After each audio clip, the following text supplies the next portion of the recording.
নমস্কার বন্ধুরা, এই ভিডিওতে আমরা দেখব যে একটি মিউচুয়াল ফান্ডের মাত্র কি দুটি গুণ থাকা দরকার এবং এই গুণ দুটিকে বিশেষ রিসার্চ বা অ্যানালিসিস না করেও কিভাবে সাধারণ চোখে দেখা যায় যাতে আমরা ফান্ডটিকে একটি ভালো ফান্ড বলে বিবেচনা করতে পারি।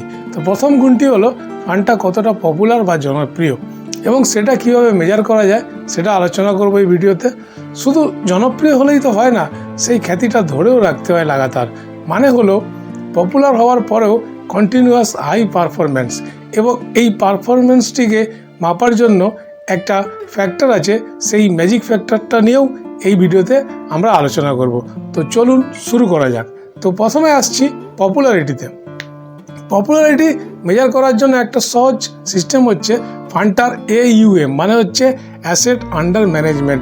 বাংলা কথায় ফান্ডটাতে মোট কত টাকা আছে। সেই AUM যত বেশি আছে যে ফান্ডের, তার মানে কি সেই ফান্ডটা সবাই মিলে ভরসা করেছে, সবাই মিলে টাকা দিয়েছে, তাহলে ফান্ডটা অবশ্যই একটা পপুলার। এটা হচ্ছে 1 নম্বর অ্যাডভান্টেজ হাই AUM ফান্ডের। আর 2 নম্বর হচ্ছে ফান্ডটার যত AUM বাড়তে থাকে, মানে ফান্ডের টাকার পরিমাণ যত বাড়তে থাকে, তার এক্সপেন্স রেশিও মানে ফান্ডটা চালানোর জন্য যে খরচটা, সেই খরচটা কিন্তু একটা স্ল্যাব অনুযায়ী কমে যায়, এবং এটাই হচ্ছে সেবির একটা রুলের মধ্যে পড়ে। তো এই AUM হিসাবে যদি আমরা টপ 25টা ফান্ডকে আমরা যদি নিয়ে একটা লিস্ট দেখি কতগুলো, সেই লিস্টটা আমি আপনাদেরকে দেখাচ্ছি। সেই লিস্টের প্রথমেই কিন্তু চলে আসে HDFC mid cap opportunity fund. এর কিন্তু সব থেকে বেশি টাকা জমার পরিমাণ, এবং সেটা হচ্ছে 56,000 কোটি টাকা।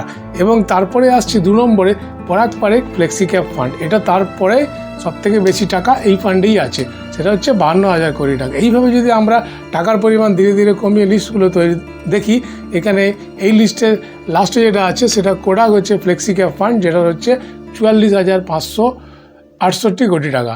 এরপরের লিস্টে আমরা চলে যাব, সেটা হচ্ছে ওই যে নিপন ইন্ডিয়া স্মল ক্যাপ, এরও আছে 43,800 কোটি টাকার মতো, এবং Mirae asset large and mid cap 37,000 crore টাকার মতো আছে।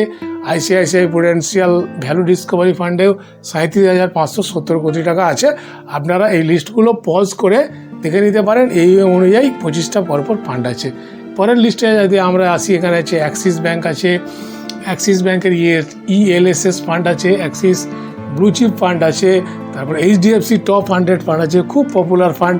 এই HDFC টপ 100-এর AUM হচ্ছে 30,266 কোটি টাকা। এর পরের লিস্টটা আমরা একবার দেখে নিচ্ছি, সেটা হচ্ছে HDFC স্মল ক্যাপ ফান্ড, 26,830 কোটি টাকা আছে। এবং এই লিস্টের লাস্টে যেটা আছে সেটা হচ্ছে অ্যাক্সিস মিড ক্যাপ ফান্ড, যে কিনা 24,565 কোটি টাকা আছে। এরপরে আরও একটা লিস্ট আছে, এই লিস্টটা হলে আমরা 25টা ফান্ড আমরা কমপ্লিট করে ফেলবো। তো এই লিস্টের প্রথমে আছে SBI স্মল ক্যাপ ফান্ড, এবং লাস্টে আমরা দেখতে পাচ্ছি Nipon India large cap fund, যার কিনা টোটাল টাকার পরিমাণ 20,198 কোটি টাকা। তাহলে এই হচ্ছে 25টি ফান্ড AUM অনুযায়ী, মানে টোটাল টাকা অনুযায়ী আমি সাজিয়ে নিয়েছি। সব থেকে বেশি হচ্ছিল HDFC, এবং সব থেকে নিচে আছে Nipon India large cap fund. তো এরপরে আমরা আসছি যে এই ফান্ডগুলোর পারফরমেন্স কেমন হয়েছে। সেই পারফরমেন্সটা আমরা কিভাবে চেক করব, না যে একটা মাত্র ফ্যাক্টর আছে, সেই ফ্যাক্টরটা দিয়ে কিন্তু আমরা এই পারফরমেন্সটাকে চেক করে নেব যে এই ফান্ডগুলো পপুলার তো হয়েছে, কিন্তু এর পপুলার হওয়ার পরেও পারফরমেন্সটা কেমন করছে। তো প্রত্যেকটা মিউচুয়াল ফান্ডের কিন্তু একটা বেঞ্চমার্ক থাকে। বেঞ্চমার্ক মানে হচ্ছে যেমন Nifty 50, Sensex, Nifty 100, Nifty mid cap 100, Nifty small cap 100, bank Nifty, এগুলো হচ্ছে বেঞ্চমার্ক। তো প্রত্যেকটা ফান্ডের তার একটা নিজস্ব বেঞ্চমার্ক আছে, সেই বেঞ্চমার্কটাকে ফলো করে। বেঞ্চমার্ক হলো একটা রেফারেন্স। তো এবারে আমরা যদি এক ইন্ডেক্স ফান্ড যদি আমরা কিনি, সেই ইন্ডেক্স ফান্ডের রিটার্নটা কিন্তু এই বেঞ্চমার্কের রিটার্নের প্রায় সমান বা সামান্য একটু কম হয়, সেটা হচ্ছে ইন্ডেক্স ফান্ডের বৈশিষ্ট্য। কিন্তু আমরা যে ফান্ডগুলো নিয়ে কথা বলছি, এই AUM হিসাবে যে 25টা ফান্ড আমরা সাজিয়েছি, সেগুলো কিন্তু এই বেঞ্চমার্কের সমান রিটার্ন দেওয়ার কথা নয়, কারণ এই ফান্ডগুলোকে বলা হয় ডাইভার্সিফাইড ইকুইটি ফান্ড। এটা বেঞ্চমার্কগুলোকে বিট করে বেশি রিটার্ন দেওয়ারই এদের বৈশিষ্ট্য, এবং সেই যে বেঞ্চমার্ক থেকে কোন ফান্ডটা কত বেশি রিটার্ন দিল, মানে সেটাকেই মেজার করার যে একটা ফ্যাক্টর, সেই ফ্যাক্টরটাকে আলফা বলা হয়। মানে কোনো একটা ফান্ড তার বেঞ্চমার্ক থেকে কত বেশি রিটার্ন দিল তাকেই বলা হয় আলফা। মানে কোনো একটা বেঞ্চমার্ক যদি 15% রিটার্ন দেয় এবং কোনো একটা ফান্ড যদি 17% রিটার্ন দেয়, তাহলে সেই ফান্ডটার আলফা হবে 2, কারণ 17 - 15 হচ্ছে 2। আবার বেঞ্চমার্ক যদি 15% রিটার্ন দেয় আর কোনো একটা ফান্ড যদি সেক্ষেত্রে 10.5% রিটার্ন দেয়, তাহলে তার আলফা হয়ে যাবে নেগেটিভ, মানে -4.5। তো এই হচ্ছে যে আলফার এক্সাম্পল, এবং এই আলফাটাই কিন্তু ডিনোট করে দেয় যে ফান্ডটা কতটা ভালো পারফর্ম করছে। এবং বাকি সব কিছু প্যারামিটার, বিটা, এক্সপেন্স রেশিও, তারপরে স্ট্যান্ডার্ড ডেভিয়েশন, এগুলো না দেখলেও চলে। এই আলফাটাই হচ্ছে মেন জিনিস। এই আলফাটা যদি কেউ ভালো জেনারেট করতে পারে, তার মানে কিন্তু সেই ফান্ডটা কিন্তু ভালো পারফর্ম করছে, এটাই ধরে নিতে হয়। তো এই AUM হিসাবে যদি আমরা যে এই 25টা ফান্ড নিয়েছিলাম, AUM হিসাবে সাজিয়ে প্রথম 25টা ফান্ড নিয়েছিলাম, তার থেকে আমরা দেখে নেব লিস্টটা যে কোন কোন ফান্ডগুলো বেশ ভালো আলফা জেনারেট করেছে। এবং এই আলফাগুলো 1 বছর, 2 বছর বা 3 বছর, এই কম সময়ের জন্য নয়। এই 1 বছর ধরে কোনো একটা ফান্ড ভালো পারফর্ম করে দিতেই পারে, কিন্তু আমরা যদি 5 বছর টাইম পিরিয়ডের মধ্যে এই আলফাটাকে মেজার করি, তাহলেই কিন্তু আমরা অ্যাকচুয়াল ভালো ফান্ড সন্ধান আমরা পেয়ে যাব। তো সেই হিসাবে যদি আমরা 5 বছরের আলফা ধরি, তাহলে আমরা এই 25টা ফান্ডের যেটা নিয়েছিলাম আগে, সেইটার হালত কি হয় আমরা এবার দেখে নিচ্ছি। তো 1 নম্বর লিস্টে আমরা আসছি। সেখানে যেমন প্রথমেই ছিল HDFC mid cap opportunity fund, এখানেও তাই এসছে। দেখুন, এই মিড ক্যাপ অপরচুনিটি ফান্ডের যে আলফা যেটা আছে, সেটা কিন্তু নেগেটিভে আছে, -0.39। মানে এর বেঞ্চমার্ক যা রিটার্ন দিয়েছে তার থেকেও কিন্তু ফান্ডটা কম রিটার্ন দিয়েছে, এবং এর টাইম পিরিয়ড হচ্ছে 5 বছর।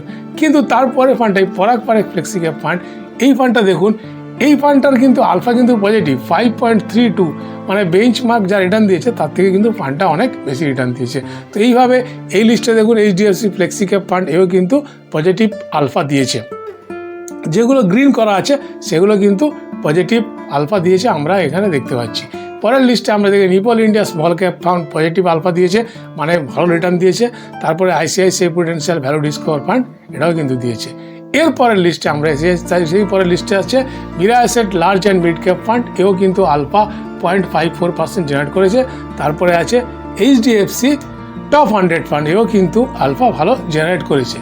এরপরের লিস্টে আমরা দেখছি HDFC স্মল ক্যাপ ফান্ড আছে, যে কিনা ভালো আলফা জেনারেট করেছে 0.01, মানে বেঞ্চমার্কের থেকে জাস্ট বেশি পেয়েছে। এরপরের যদি আমরা লিস্টে আসি, এটা হচ্ছে SBI স্মল ক্যাপ ফান্ড, এও কিন্তু ভালো আলফা জেনারেট করেছে 1.05। তারপরে হচ্ছে SBI কন্ট্রা ফান্ড, এটাও কিন্তু 7.12% আলফা জেনারেট করেছে, মানে বেঞ্চমার্ক যা রিটার্ন দিয়েছে তার থেকেও 7% বেশি রিটার্ন দিয়েছে। এবং আমার এটাই মনে হচ্ছে সব থেকে হাইয়েস্ট আলফা এই লাস্ট 5 বছরের মধ্যে। তারপরে হচ্ছে Nipon India large cap fund, এটাও কিন্তু ভালো আলফা জেনারেট করেছে।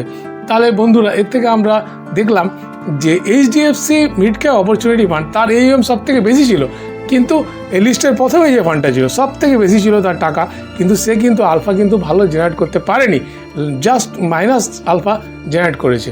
অতএব এই আলফাটা একটা বিরাট বড় ফ্যাক্টর। তাহলে এবারে আমরা এই পপুলারিটি এবং পারফরমেন্স, এই দুটো একসঙ্গে বিচার করে আমরা যে ভালো ফান্ডগুলোর যে লিস্ট পাবো, সেই লিস্টগুলো হচ্ছে যেগুলো মানে পজিটিভ আলফা জেনারেট করেছে এই 5 বছর ধরে, সেটা যদি আমরা লিস্ট বানাই, সেটা কিন্তু আমরা মাত্র 13টা ফান্ড পাবো। এবং সেই আলফাটাকে সবথেকে হাইয়েস্ট আলফা থেকে ধীরে ধীরে লোয়েস্টের আলফার দিকে যদি যাই, সেই 13টা ফান্ড আমি লিস্টে দিয়েছি। সেটা হচ্ছে প্রথম থেকে শুরু হলো এইটা, সেটা হচ্ছে SBI কন্ট্রা ফান্ড দিয়ে শুরু হবে, যার আলফা সবথেকে বেশি 7.12। এবং এই আলফাটা 1 বছর, 2 বছর বা 3 বছর নয়, লাগাতার 5 বছর পিরিয়ডের মধ্যে কিন্তু এটা বানিয়েছে। তারপরে আসছে Nipon India small cap fund, তারপরে পরাগ পারেখ ফ্লেক্সি ক্যাপ ফান্ড, যে কিনা 5.32 আলফা দিয়েছে। তারপর Nipon India growth fund, ICICI Prudential fund, লিস্টটা আপনারা পজ করে দেখে নিতে পারেন। HDFC ফ্লেক্সি ক্যাপ ফান্ডও আছে, SBI স্মল ক্যাপ আছে, Mirae asset large and mid ক্যাপও আছে, এবং HDFC টপ 100 আছে, এবং HDFC স্মল ক্যাপ ফান্ডও আছে পজিটিভ আলফা দিয়ে। এই 13টা ফান্ডের আমি লিস্ট দিয়ে দিলাম। এই 13টা ফান্ড ছাড়াও কিন্তু আরও অনেক ভালো ফান্ড হতে পারে, কারণ আমি AUM 20,000 কোটি টাকা পর্যন্ত আমি নিয়েছি। কিন্তু এটাও হতে পারে কোনো একটা ফান্ড ধরুন 2-3 বছরে ধরুন 6,000 কোটি টাকা তুলে ফেলেছে, তাহলে 2-3 বছরে 6,000 কোটি টাকা তুলে ফেলেছে মানে কি সেটা নিশ্চয়ই পপুলার আছে, নাহলে এত টাকা উঠে কী করে? তাহলে এই কম টাইম পিরিয়ডের মধ্যে এত টাকা উঠেছে সেটাও কিন্তু আমাদের কনসিডার করতে হবে, যদি কিনা সেই 2-3 বছরের মধ্যে তার আলফাটাও ভালো জেনারেট করে। সেদিক থেকে দেখতে গেলে আমরা যেমন কোয়ান্ট, তারপরে টাটা বা কানাডা রোবেকো, এদেরও কিন্তু কিছু ভালো ভালো ফান্ড আছে।